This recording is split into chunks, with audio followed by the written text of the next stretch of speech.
Hello, livelings. Sunday Snippets, edition 23. I couldn't find the little, oh,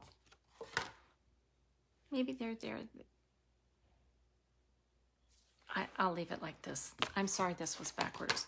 I'm afraid if I push the button, who knows what's going to happen. Uh, but I couldn't find the little thing to flip the screen. Hi, welcome to Sunday Snippets. I'm very tired. I had to do a hard thing. And as a result of doing that hard thing, I'm emotionally drained and just wrung out. But that's what hard things are all about. Doing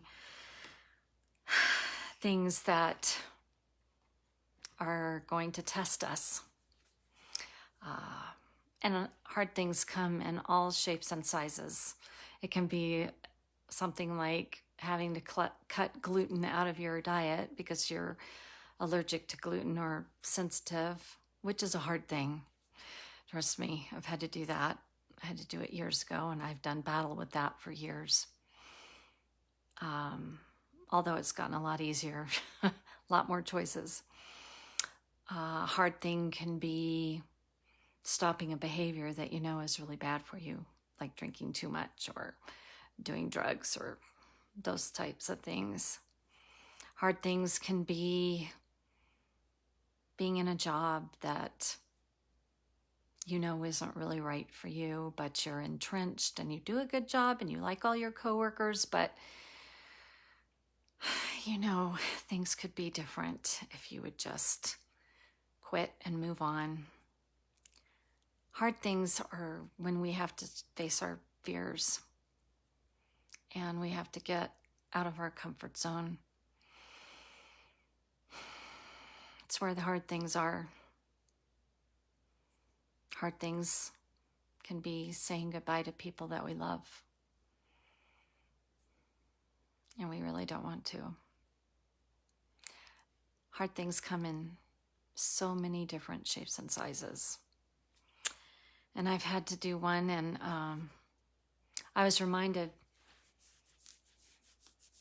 that when we do a hard thing, it usually involves other people.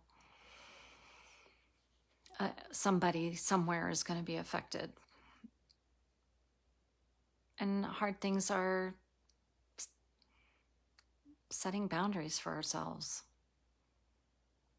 Deciding that we're going to step into our own truth. That we're going to step into alignment with what we know in our deepest heart we should be doing. And it almost always affects somebody else. I was thinking about that when I bought my property, my rental property. I inherited a renter. The person who sold me the property wanted to protect her, so he wrote a very long lease that I had to inherit, and she was way below market, but he was taking care of her because she had lived in his property for 13 years. That's a long time to rent from the same person. Anyway, I inherited her, and so when I bought the property, I had 2.5 years left on the lease. And then it came time that the lease was coming up, and I knew that I couldn't renew to her. She was hundreds of dollars below market, and I needed the property for other purposes. And I gave her a ton of warning, like 90 days, and told her I would not be renewing her lease. But prior to giving her that news, I was up nights. I just sweated bullets over that. I felt so bad, and I felt so selfish, and I just went through this gambit of feelings. But I knew what I had to do, and I knew it was the right thing to do. For me, anyway. And it's funny because as it turns out, it was the right thing to do for her. And that's something we forget when we are faced with doing hard things that we think are going to annihilate other people.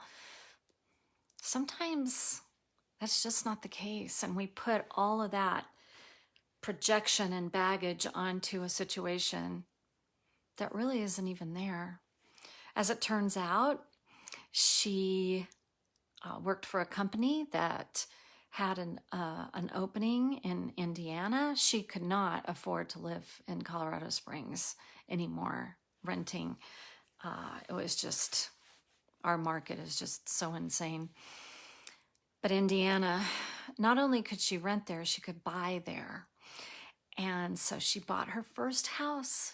And she came up to me one day and just gave me the biggest hug. And she said, "Thank you, Vivian. Thank you. I would have never, ever changed anything.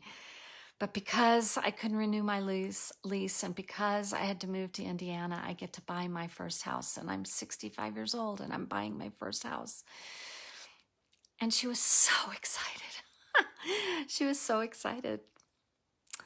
And I thought, wow, see, I put all that emotional energy into feeling horrible about something that I didn't have to at all, that it worked out so beautifully for her and for me. So I guess what I'm saying is, if you're facing a hard thing, just remember that you don't know what that hard thing is going to ripple into somebody else's life. You could be doing them the absolute biggest favor.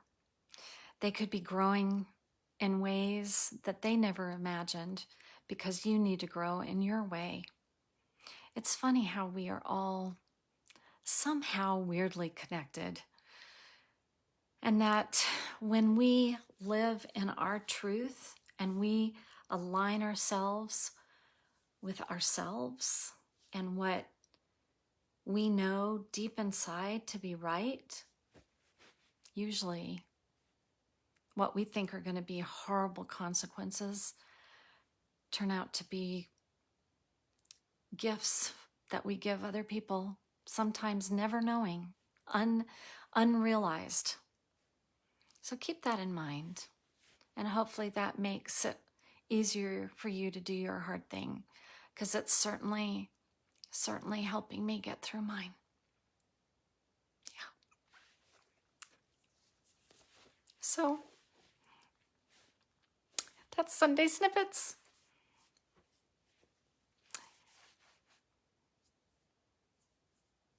It's okay to be afraid of your hard thing. And it's okay to be confused. And it's okay to be sad. It's all part of it. It's all part of stepping into the hard thing. But I, beyond a shadow of a doubt, know that the hard things lead to really good things. I'll see you next week. Good night.